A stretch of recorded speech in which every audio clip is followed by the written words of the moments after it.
Ki riurunar ki bamla ban itu kilalet ban kawang petrol bom ya ka ïingsah jong usimbut menteri rangba ka jilla uba Sniawbhalang Dhar kabadan hanoman song arpusan terik yeyong dang sedap perngam.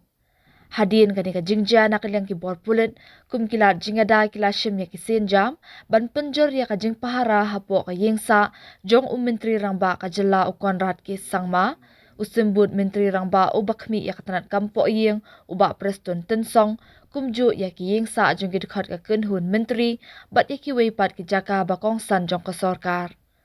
Ha kabayade bekani ka jingja Shah thombor la pentep bana kaliang ute usimbut menteri uladep ban ujor da ka ejahar syaki bor pulit.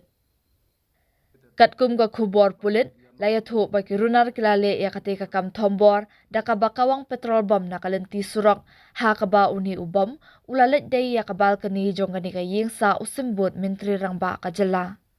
Henry laong baha kani ka jingja kam shimladan satya kanu ka jingjulor.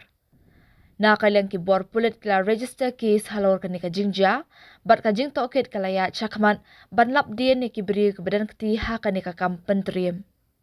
Superintendent of Police ka East Khas Hills Urituraj Ravi ulaong baya mentahi kimpat la ban keren AA ha kabayade bekani ka benta, Henry laong ba utay ubam balakawang ulalet hap hapo ka palau ïingsah jong usimbut menteri rangba. Lakban kedo baha ka arpusaw tarik menta ubnai, keladan ka jingkawang petrol bom persya ya kakali ka ba escort ya uhet jong ka nipku hakatan demtring.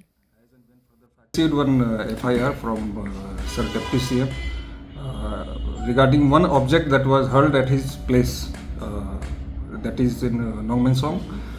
We are still investigating what that object exactly is, and we will update you once further details emerge in this.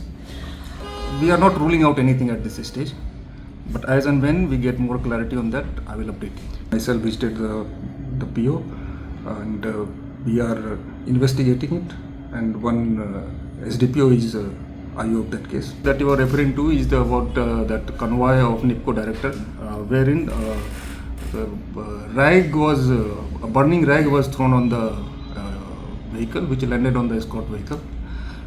However, there were no damage or injury in that. In that case also we have registered the FIR. We are investigating that. The order of Deputy Commissioner is still in operation, wherein that selling of loose petrol is prohibited in East Khas Hills district.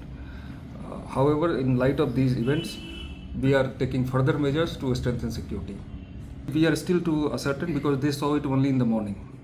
We are all the vital locations and all vulnerable areas, we have beefed up the security.